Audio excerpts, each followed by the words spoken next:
Bienvenidas y bienvenidos a este intercambio de ideas. Hoy nos metemos de lleno en la historia fascinante de Columbia Records. Es el sello discográfico más antiguo que sigue operando. Sus raíces se remontan a 1887 o quizás 89. Su legado, bueno, atraviesa más de un siglo y ha marcado de verdad profundamente la cultura musical. Una trayectoria impresionante, sí, ciertamente. Y es justo esa longevidad, ¿no? Esa capacidad para sobrevivir a turbulencias enormes. Piensa en la Gran Depresión, guerras, crisis económicas, la revolución digital, lo que nos trae hoy aquí. La pregunta fundamental, digamos, que queremos abordar es, ¿qué explica realmente esta resistencia tan extraordinaria? ¿Se debe, en esencia, a su propia fuerza interna? ¿A su capacidad innata para innovar en lo artístico, lo tecnológico y adaptarse constantemente? O por el contrario, es esta supervivencia más bien el resultado de su valor como un activo estratégico muy codiciado. O sea, su marca reconocida, su valiosísimo catálogo, lo que permitió que fuera rescatada, financiada por conglomerados corporativos más grandes, como CBS y después Sony, en momentos que fueron absolutamente decisivos, momentos donde quizás por sí sola, pues no habría salido adelante. Justamente, ahí está el nudo de nuestra conversación. Yo voy a defender la postura de que la clave de esta supervivencia tan prolongada reside en gran medida en esos rescates estratégicos y en el sólido escudo financiero que le dieron sus empresas matrices en coyunturas críticas a lo largo de su historia. Y mi perspectiva va a ser que si bien esas adquisiciones y el respaldo corporativo jugaron un papel, bueno, innegable, la longevidad de Columbia se explica fundamentalmente por su espíritu pionero intrínseco, por su habilidad continua para descubrir y nutrir talento que define épocas y su capacidad proactiva para adaptarse e incluso a veces liderar los cambios sísmicos que han sacudido a la industria musical. Entendílo. Permíteme entonces exponer mi argumento inicial. Yo sostengo que la asombrosa supervivencia de Columbia no es tanto un mérito de su resiliencia operativa interna, sino más bien una consecuencia de su valor persistente como marca y sobre todo como repositorio de un catálogo musical extraordinario. Este valor intrínseco es lo que la hizo un objetivo atractivo para la absorción en momentos de debilidad financiera. Si vemos la secuencia de propiedad, bueno, vemos un patrón. Columbia Graphophone, originalmente.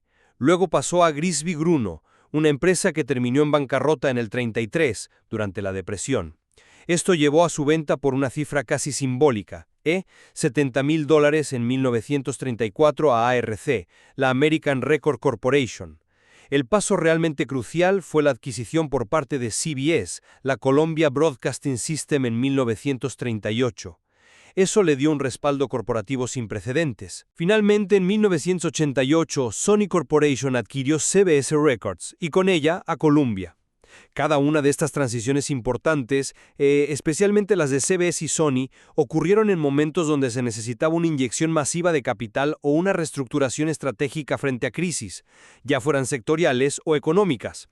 CBS, durante sus 50 años como dueña, del 38 al 88, proveyó estabilidad financiera masiva, actuando como un verdadero escudo corporativo, ¿no? Durante periodos tan complejos como la Segunda Guerra Mundial o las crisis energéticas de los 70. Además de financiar innovaciones clave como el LP.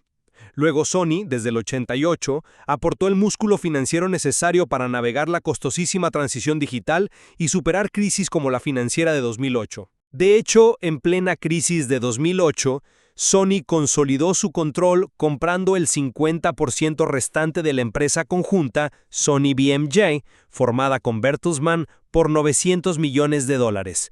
Una movida estratégica que, bueno, pocos sellos independientes podrían haber siquiera contemplado en ese momento.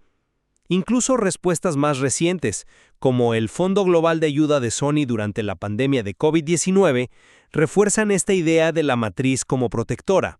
La tesis central que se desprende del material que analizamos, pues apunta en esta dirección. La supervivencia se debe en gran parte a la absorción y el soporte continuo por parte de conglomerados con mayor liquidez y diversificación de riesgos. Comprendo la lógica de tu argumento, ¿sí? Está muy centrado en la estructura financiera, en lo corporativo. Sin embargo, mi lectura de la misma historia, enfatiza otros factores. Sostengo que la longevidad de Columbia se basa en pilares más fundamentales: un espíritu pionero constante, una capacidad excepcional y sostenida para identificar, fichar y desarrollar talento que define generaciones enteras, ¿sabes? Y una habilidad notable no solo para adaptarse, sino frecuentemente para liderar las transformaciones tecnológicas de la industria musical. A ver, veamos la evidencia histórica. Desde sus inicios, Columbia fue innovadora. Introdujeron los discos de doble cara en 1908, algo revolucionario para la época. Duplicaba el contenido por disco. Fueron pioneros en la comercialización masiva de discos planos ya en 1901, compitiendo con los cilindros y, por supuesto, la innovación que cambió el juego. El lanzamiento del disco de larga duración, el LP, de 33 1/3 revoluciones por minuto en 1948. Esta fue una creación interna, desarrollada por el ingeniero Peter Goldmark y su equipo en los laboratorios de Columbia. Redefinió por completo cómo consumíamos música grabada, permitiendo álbumes conceptuales, una escucha más prolongada. Y luego está el talento, que es el corazón del sello. La lista es simplemente apabullante y demuestra una continuidad asombrosa a lo largo de más de un siglo.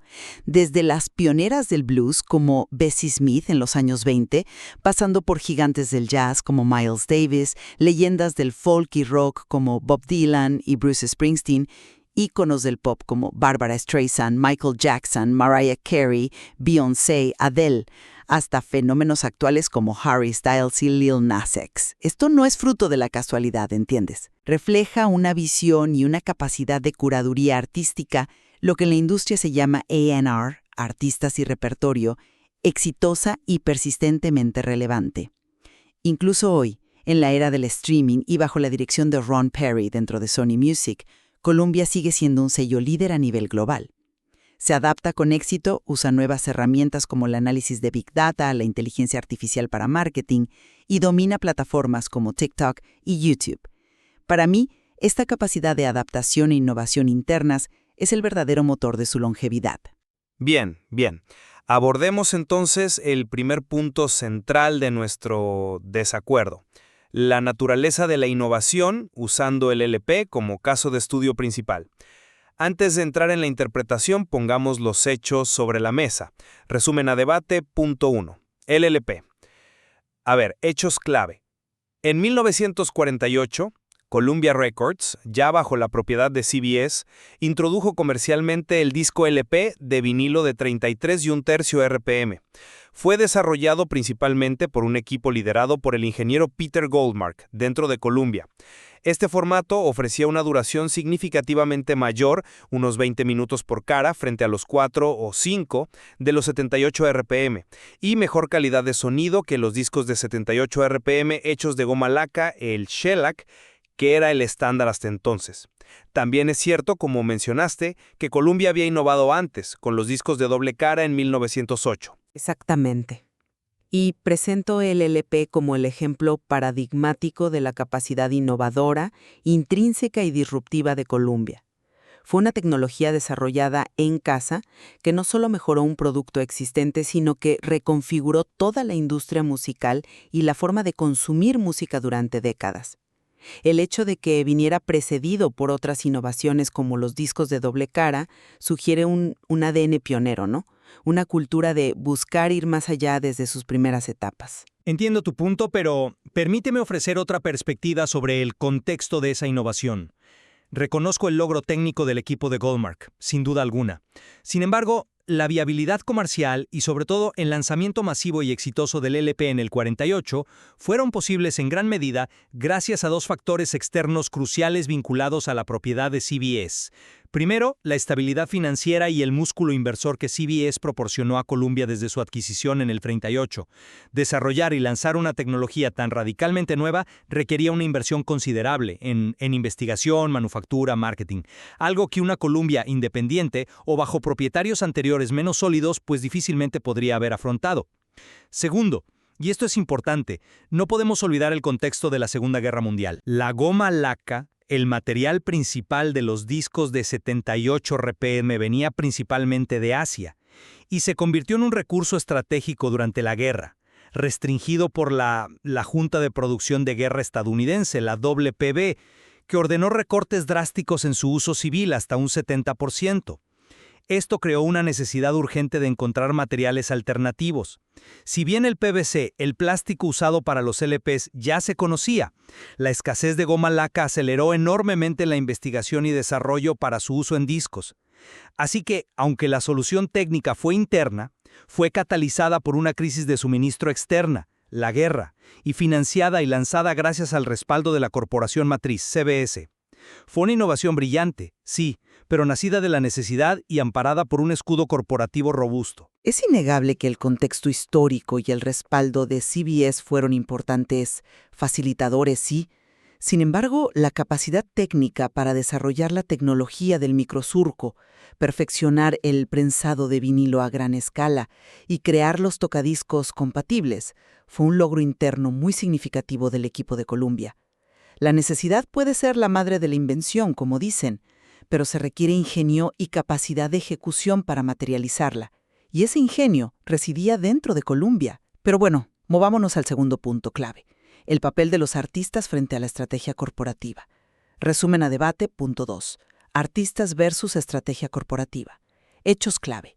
A lo largo de su extensa historia, Columbia Records ha construido un catálogo que incluye a muchos de los artistas más influyentes y comercialmente exitosos de los siglos XX y XXI, abarcando una diversidad de géneros impresionante: jazz, blues, folk, rock, pop, R&B, hip hop. Figuras como Bessie Smith, Robert Johnson, Billie Holiday, Miles Davis, Dave Brubeck, Bob Dylan, Simon & Garfunkel, Janis Joplin, Santana, Bruce Springsteen, Billy Joel, Barbra Streisand, Michael Jackson, George Michael, Mariah Carey, Lauryn Hill, Beyoncé, Adele, John Mayer, Halsey, Harry Styles, Lil Nas X, Rosalía, Tyler, the Creator. La lista es vastísima, la verdad, y sigue creciendo. Una constelación de estrellas, sin duda alguna. Un activo cultural y comercial de primer orden. Y yo argumento que esa lista estelar es precisamente la prueba más contundente de una visión artística consistente, de una capacidad excepcional del equipo de A&R de Colombia para identificar, fichar, desarrollar y mantener talentos generacionales. No se trata solo de firmar lo que está de moda, sino de apostar por artistas con potencial de trascendencia, voces únicas que definen la banda sonora de su tiempo. Esta habilidad para la curaduría artística, para construir carreras a largo plazo, es un pilar fundamental e interno de su longevidad y relevancia cultural continuada. Si bien eso es relevante, yo lo enfocaría de otra manera. A ver, nadie discute la calidad y el valor inmenso de ese catálogo, pero ¿operaba esa curaduría artística en un vacío? ¿Inmune a las presiones económicas y estratégicas de la corporación matriz? Mi argumento es que, especialmente a partir de los años 70, coincidiendo con las crisis del petróleo que dispararon los costos de producción del vinilo, que es un derivado petroquímico, la estrategia de fichajes de Columbia bajo la dirección de CBS se alineó cada vez más con un modelo de blockbuster. Es decir, se priorizó la inversión masiva en un número menor de artistas con potencial de ventas multimillonarias, las superestrellas, para asegurar altos márgenes de beneficio que compensaran los crecientes costos de producción y distribución y mitigaran el riesgo inherente a la inversión en nuevos talentos. Pensemos en los contratos gigantescos y las campañas de marketing masivas para artistas como Michael Jackson o Bruce Springsteen en los 80. Esta lógica, impulsada desde la matriz para asegurar la rentabilidad de la división de discos, pues influyó necesariamente en las decisiones de A&R. Y tenemos ejemplos de cómo la lógica de negocio podía primar sobre el legado artístico. El caso de Johnny Cash es emblemático, una leyenda absoluta del sello con casi 30 años de historia en Columbia. Fue despedido en 1986. La razón probable: sus ventas ya no alcanzaban las cifras estratosféricas que exigía la estrategia de blockbuster que imperaba bajo CBS en ese momento.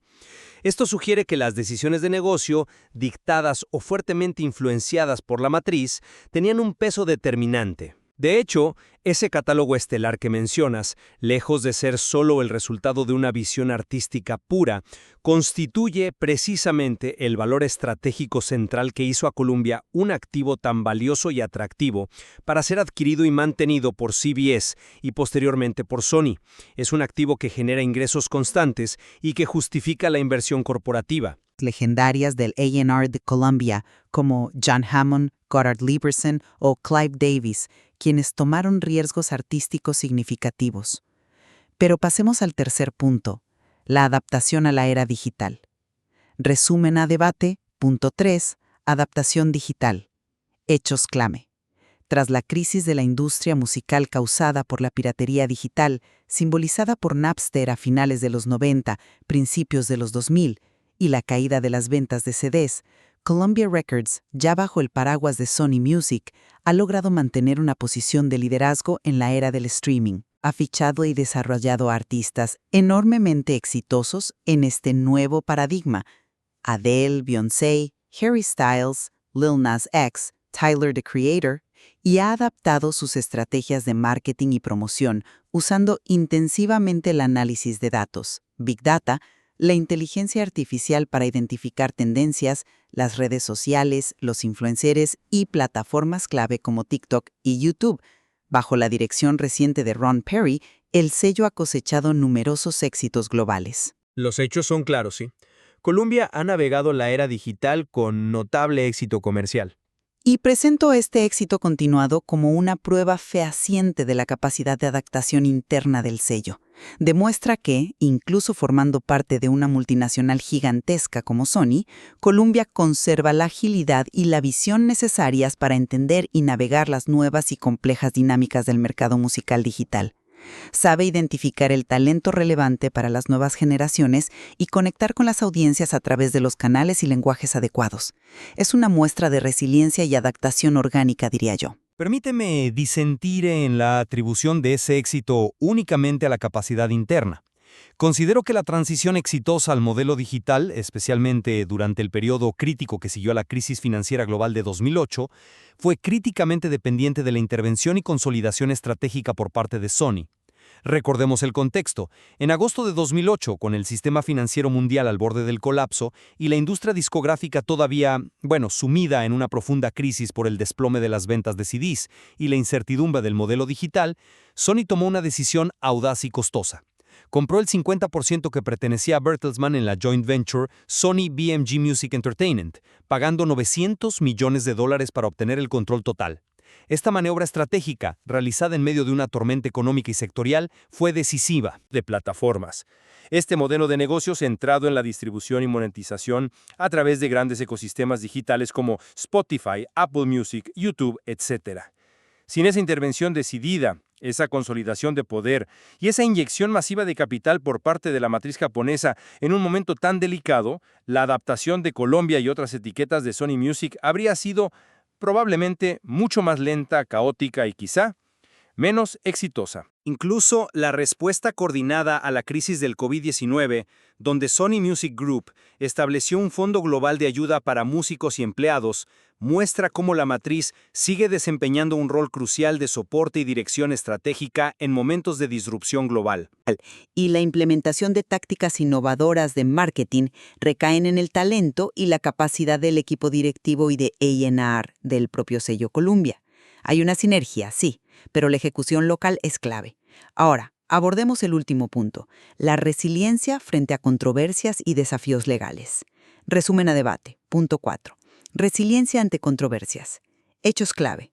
La larguísima historia de Columbia Records no ha estado exenta de conflictos y litigios, Desde las tempranas guerras de patentes relacionadas con el fonógrafo a finales del siglo XIX, pasando por disputas contractuales célebres, como las de Bob Dylan en los 60, acusaciones de payola, esos pagos encubiertos a DJs de radio para que pusieran ciertas canciones especialmente notorias en la era de CBS, batallas legales contra la piratería en diversas formas, el bootlegging, la controversia de Napster, demandas por el pago de regalías en la era digital, conflictos más recientes con artistas sobre sus contratos, como el caso de Ne-Yo, e incluso las actuales y masivas demandas judiciales interpuestas en 2024 contra compañías desarrolladoras de inteligencia artificial generativa por el presunto uso indebido y sin licencia de su vasto catálogo musical para entrenar a estas IAs. Ciertamente, una trayectoria marcada por constantes desafíos legales y controversias inherentes a la propia industria musical. Mucho movimiento ahí. Y aunque reconozco la existencia y la seriedad de muchas de estas controversias y litigios a lo largo de su historia, incluyendo posibles escándalos internos o acusaciones de prácticas cuestionables, argumento que estos son, en cierto modo, desafíos inherentes y casi inevitables para una empresa líder que ha operado durante más de 130 años en una industria tan competitiva, cambiante y a menudo turbulenta como la musical. El hecho de que Columbia haya navegado estas aguas complejas, haya gestionado crisis reputacionales y legales de gran calibre y siga siendo hoy un actor principal y operativo en el mercado global, demuestra desde mi punto de vista una notable capacidad intrínseca de resiliencia, de gestión de crisis y de superación de obstáculos legales y reputacionales significativos. Lamento disentir de esa conclusión. Yo sugiero que esa capacidad para manejar litigios costosos, complejos y a menudo prolongados, especialmente los desafíos legales modernos a gran escala como las demandas multimillonarias relacionadas con la inteligencia artificial generativa que mencionaste, o las batallas regulatorias internacionales sobre derechos de autor y competencia, depende de manera fundamental y directa del respaldo legal y financiero masivo que solo una corporación global como Sony Music Entertainment puede proporcionar. Enfrentar estas batallas legales requiere ejércitos de abogados especializados, recursos financieros ingentes para cubrir costas procesales y posibles indemnizaciones, y una capacidad de lobby e influencia a nivel global que una entidad independiente, por muy histórica que sea, difícilmente podría sostener de manera continuada. La gestión de estos riesgos sistémicos, legales, regulatorios, reputacionales, es, en mi opinión, otra faceta crucial y a menudo subestimada de ese escudo corporativo que proporcionan las empresas matrices como Sony. No se trata solo de proveer capital para operaciones, fichajes o innovación tecnológica, sino también de ofrecer la coraza legal y financiera necesaria para sobrevivir y prosperar en un entorno legal cada vez más complejo y hostil a escala industrial. Bien, hemos llegado al final de nuestro intercambio de perspectivas. Resumiendo mi posición central. Si bien el respaldo corporativo proporcionado primero por CBS y luego por Sony ha sido indudablemente un factor relevante, incluso crucial en ciertos momentos, creo firmemente que la base de la extraordinaria longevidad de Columbia Records radica en su capacidad intrínseca, demostrada consistentemente a lo largo de más de un siglo. Esta capacidad se manifiesta en su habilidad para la innovación tecnológica disruptiva, con el LP como el ejemplo más emblemático, en su excepcional y continuo talento para atraer, desarrollar y mantener a artistas generacionales que han definido la cultura musical global, y en su agilidad para adaptarse proactivamente a los profundos y constantes cambios de la industria, incluyendo la compleja transición a la era digital y del streaming. Y yo reafirmo mi perspectiva.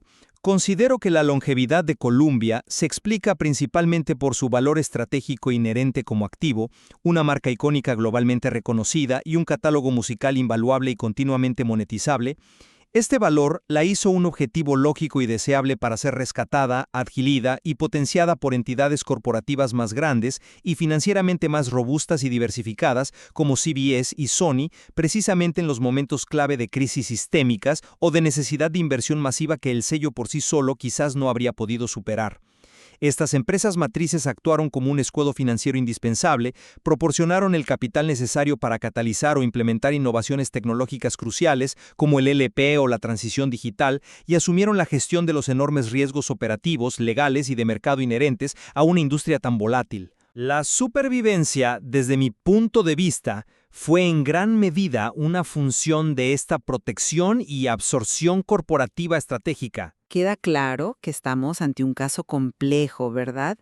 Donde es difícil desenredar por completo la interacción entre los factores internos, la chispa de la innovación, la visión artística, la capacidad de adaptación del equipo y los factores externos, la estructura corporativa, el capital financiero, las crisis sistémicas del mercado y la tecnología. La historia de Columbia Records, sin duda, nos ofrece una lente privilegiada y fascinante para entender mejor esa dinámica perpetua entre la creatividad, la tecnología y el capital que define la industria cultural. Coincido plenamente. No parece haber una respuesta única o simple, ¿eh? Hemos intentado presentar dos lecturas coherentes y fundamentadas en el material disponible, poniendo el foco en diferentes aspectos de esta notable y casi única historia de supervivencia empresarial y cultural. Esperamos que este diálogo haya servido para iluminar esas distintas facetas y las tensiones inherentes. Queda patente que la cuestión central es: Columbia, un testimonio de visión artística endógena constantemente encontrando un salvavidas, o un activo valioso repetidamente rescatado por la necesidad corporativa, permanece abierta a interpretación. Y ciertamente el material fuente ofrece muchos más matices y detalles para quien desee profundizar.